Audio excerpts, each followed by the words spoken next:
Welcome to Twisted States, where we take a look, state by state, at some of America's most nefarious killers, elusive cryptids, and bizarre mysteries.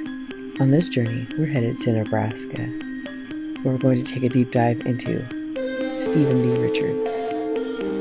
Okay, really quick before we hop into the episode, I just want to say thank you for your patience. For those of you that were getting used to my weekly content and bothered to come back after I fell off the planet, my deepest apologies. Sometimes my mental health is more important than my hobbies.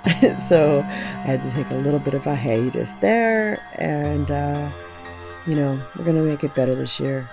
I'm definitely reducing it from the weekly content because that's a little bit more than I can handle.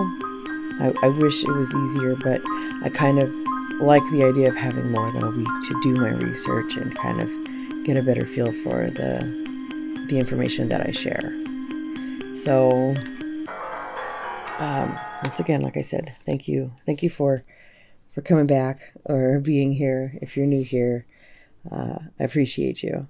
So let's go ahead and take a look at this episode.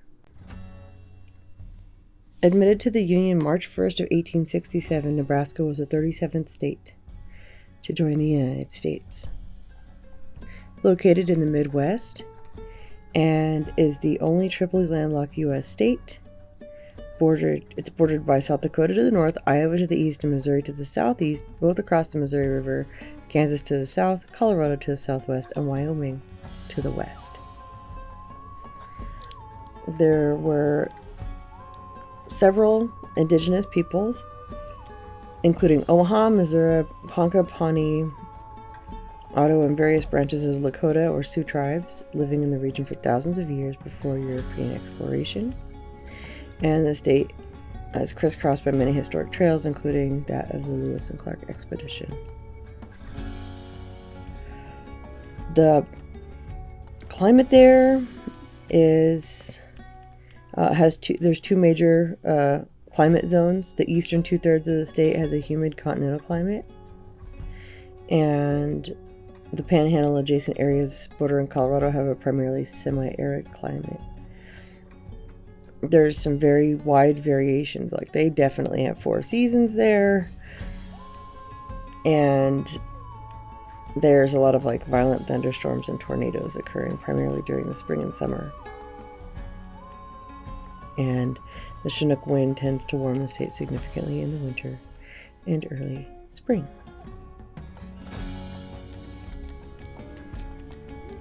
So this week we are talking about Stephen Dee Richards. Stephen Dee Richards was executed on April 26, 1879 at the tender age of 23 years old. Altogether, he confessed to 9 murders. So Stephen Dee Richards was born March 18th, 1856 in Wheeling, West Virginia, to average parents. His mother was a devout Methodist and followed church guidance pretty strictly. She passed September 16th of 1871 when Stephen was merely 15 years old. His father was a farmer, and that's how he took care of the family. At the time of Stephen's execution, he had 5 sisters that were living. He did keep in contact with his sisters. His father, once he was arrested, didn't have any communications with him. Stephen Dee Richards is kind of fascinating to me because he actually wrote out a full confession. He did try to change it a couple times before he was actually executed, but he does go through and talk about everything that he did. And, they refer to him as the Old West Ted Bundy, because the guy, he wasn't some drop dead gorgeous guy or anything, but he was pleasant to the eyes, average looking, very, very nice, very polite, toward people, fit in really easy just about anywhere, didn't have any problems, and you know, just not what you would expect for somebody that did what he did. So with that, it was really bizarre that he was the way he was, and that he spoke of what he did the way he did.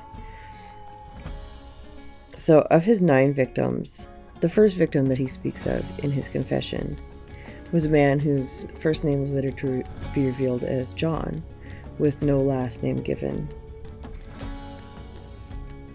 They were out, right? He was out riding. He was headed back to the town that he was staying in at the time, and he ran into this guy, and they were riding together.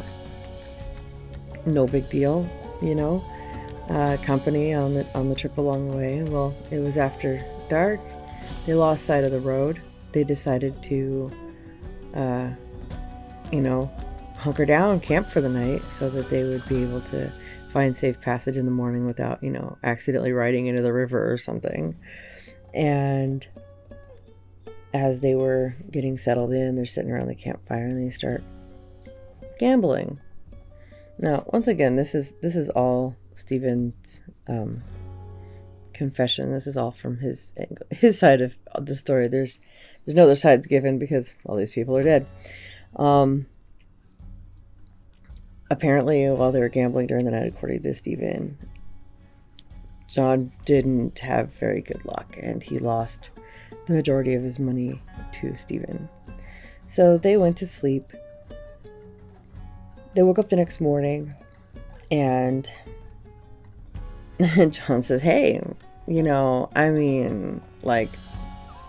that, I lost a lot of money to you and stuff and all, but it was all in good fun, right? Like, we were just, passing the time in the middle of the night. So you're going to give me my money back, right? Because, at least part of it, because, that wouldn't be cool to take all my money, we're out traveling and stuff and whatever, and you're just going to, basically rob me? Like, what?" And Stephen said, "No, I won your money, fair and square. It's mine now. Thank you. I appreciate you, but you're not getting it back." And, this, argument ensued between them. Like I said, once again, this is according to Stephen. He always ends up, turning it into, this self-defense situation, I feel, with everyone. It's like he's just, it's totally justified in his mind, Stephen was, pretty adamant on how he was being wronged, and this man was pushing him. It didn't give him an opportunity to do anything other than fight.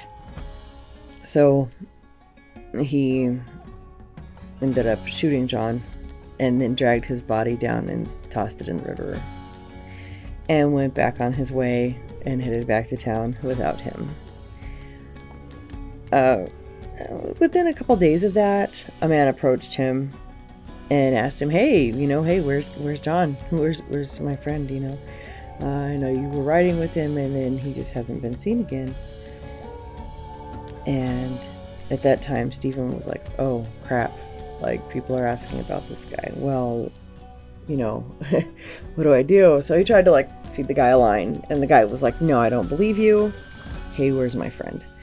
So he disposed of that man as well.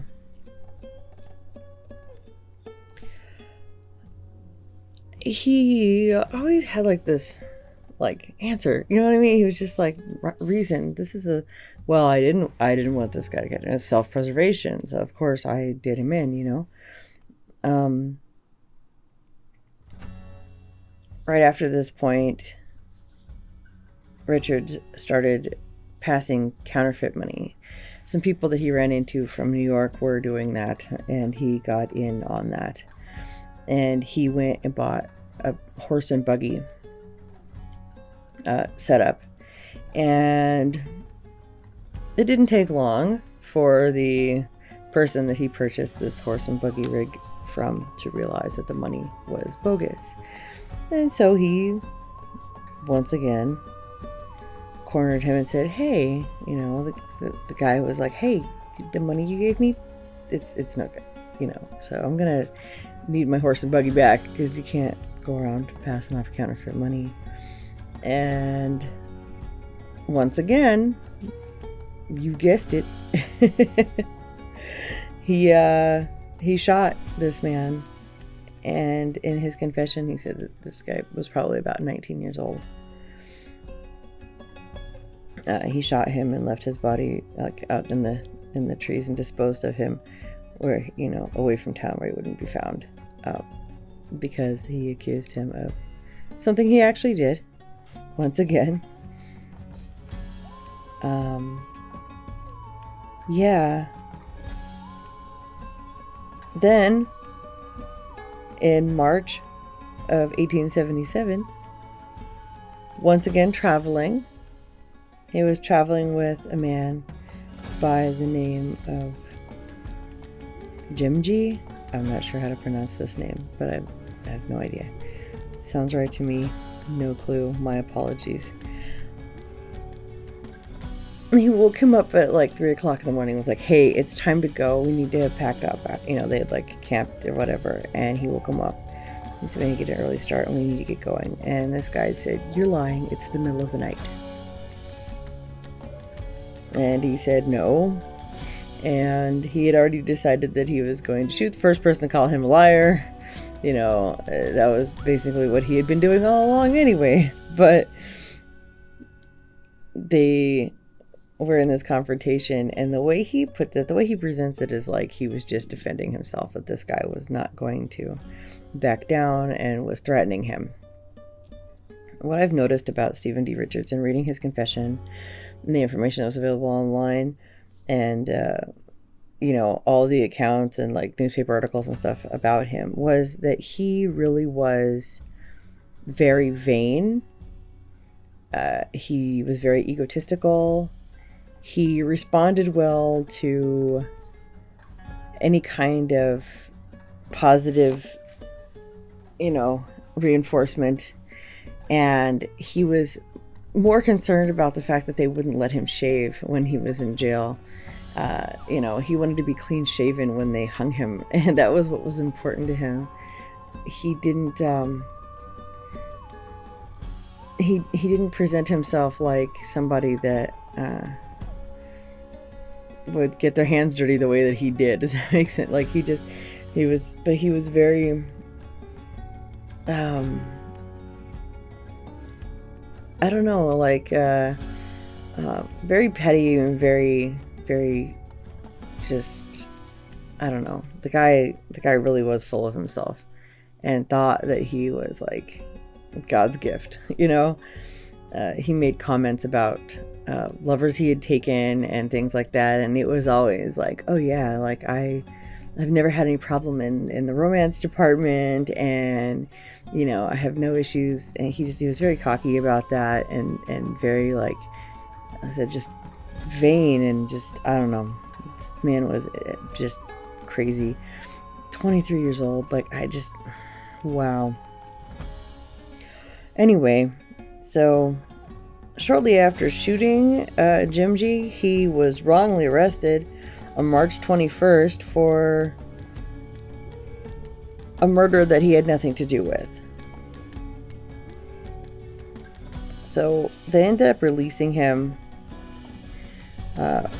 early in the beginning of, I believe he spent about a year in jail for that, before they finally acquitted him and released him in 1878. So at that point, shortly after that, there was a man named Jasper Harrelson. Jasper Harrelson was in jail with some other acquaintances of Stephen's, and Stephen hints at helping him flee prison, helping him to escape. So at the point where he, because of his interactions with Jasper or whatever, he was friends with him, whatever, he knew of his wife and children or whatever, and he went to Jasper's house where Mary Harrelson, Daisy, Mabel, and Jesse Jr., or Jasper Jr., aka Jesse, all lived, and was staying there along with another man by the name of Brown. So it was a Sunday morning. Before the sun came up, according to Stephen's account, he went outside and went behind a shed and dug a grave for all of the family members. Shortly after that, he went back in. Brown got up and headed out to do the morning chores. At the point that Brown got up to walk out to do the morning chores, Richards went about finding, grabbing an axe. Here's his account. According to his account, he grabbed an axe and he went into the room. It was a 2-room sod house that they were in.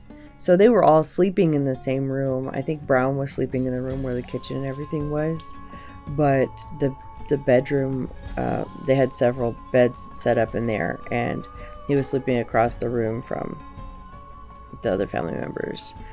But he took an axe and murdered 10-year-old Daisy Harrelson, 4-year-old Mabel Harrelson, Jasper Jr., aka Jesse Harrelson, who was 2, and their mother Mary. Now, according to some of the newspaper reports, it was a little bit less clean and neat than what he described, because the way he described it was he quietly and stealthily took an axe and just went around and booped them all in the head, and they were dead. But according to the newspaper, he actually took a clothes iron and disposed of a couple of the family members, and then the youngest one he took care of by hand. His reason for killing this entire family, for removing 4 people from this planet, was that Mary wasn't exactly wasn't a good woman in his eyes, as far as like she had been arrested a few times and stuff, and had a criminal background and was kind of sketchy. But she also had a big mouth, and she had gone through his trunk and read his letters and knew that he was a murderer, and she was really bad about running her mouth.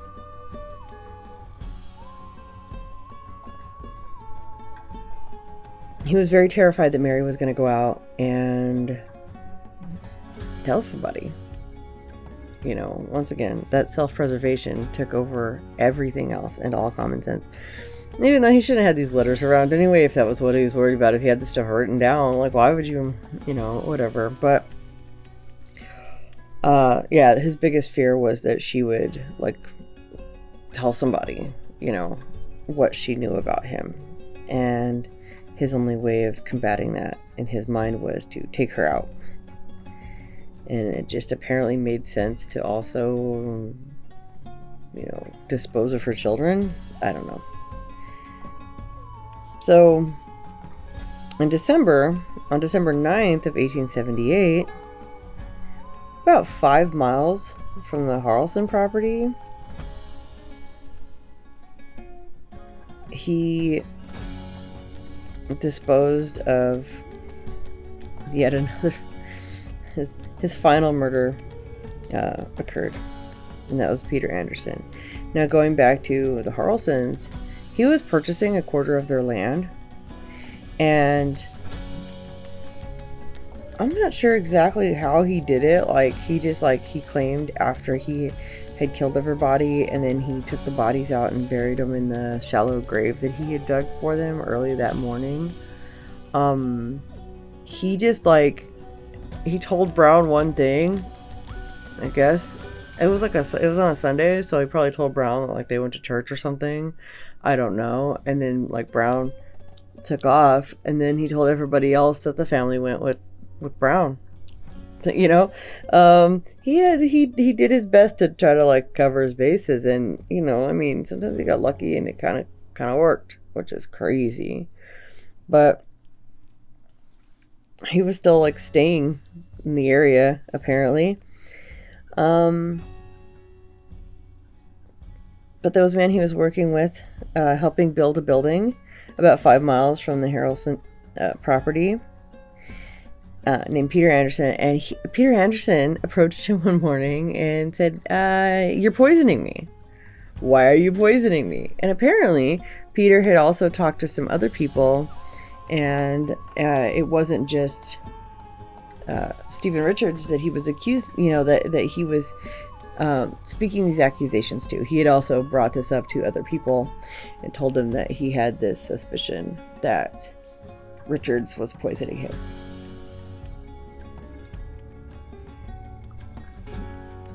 Immediately, Richards is like, "No, what are you talking about? Like, excuse me? No, I'm not poisoning you. I don't, what are you talking about?" So, of course, he doesn't admit to whether or not he was actually poisoning this guy. He just said the guy accused him and it made him mad, and that he called him a liar and whatever.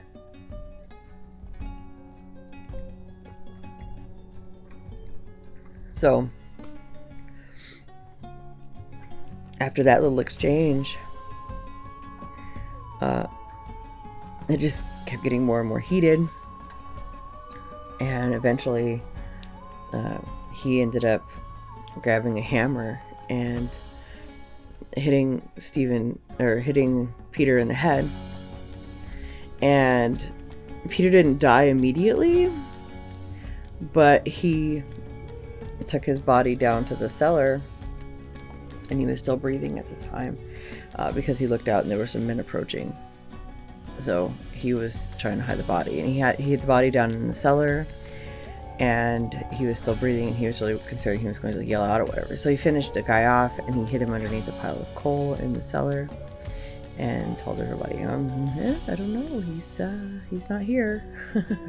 I don't know where he is, and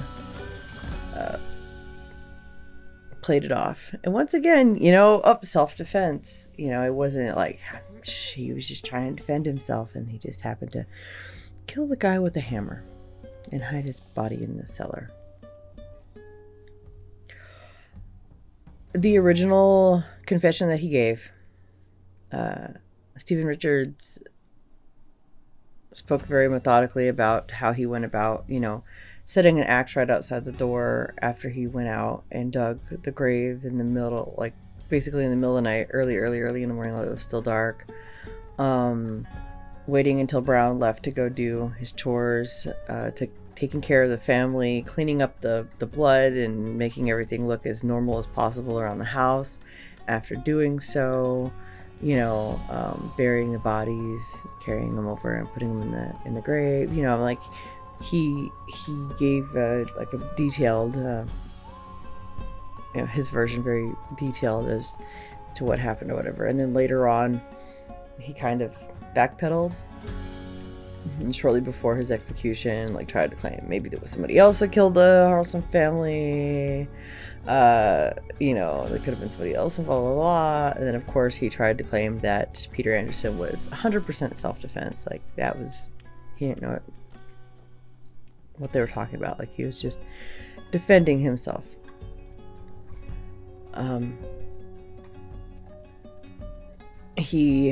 When it came time for his execution, normally, that's not a public thing, they're pretty private about that, with a very small number of people actually witnessing executions and things like that. But for Stephen Richards, they made it kind of public. There was about 2,000 people that witnessed him being hanged. It was a pretty big number. They, I guess, sold tickets or whatever, but they let a lot of people come and watch him be hanged, maybe to kind of put a message out, because this was in the 1870s, and it was still pretty much the Wild West back then. So yeah, things are a little bit more refined now, and you're less likely to get hung in the square in the US. Back then, though.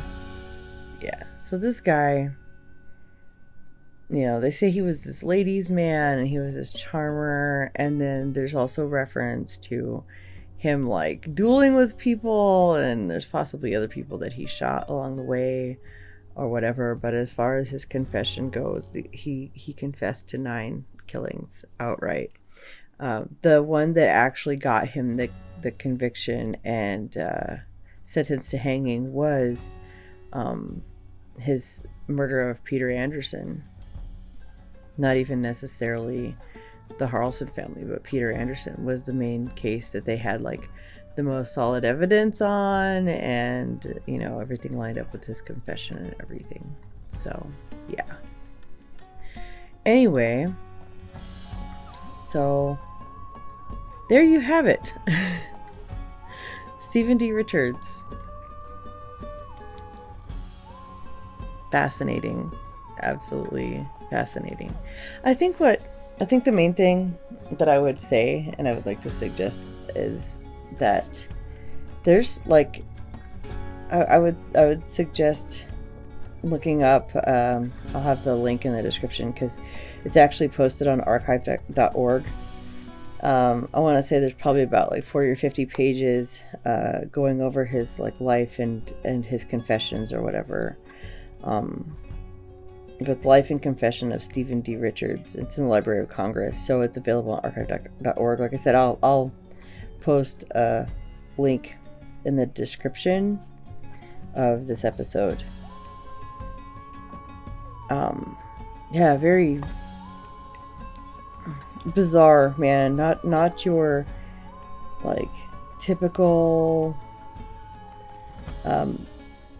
idea of who a serial killer would be, or a murderer, I guess. And such a tragic story in the sense of him like not having the moral compass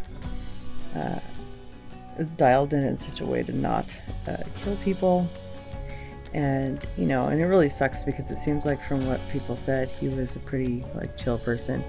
One of his first jobs after leaving the farm after his mom died and he got a little bit older was working at an insane asylum where he would like cremate the deceased. He would take care of the deceased people, dispose of the dead bodies there. And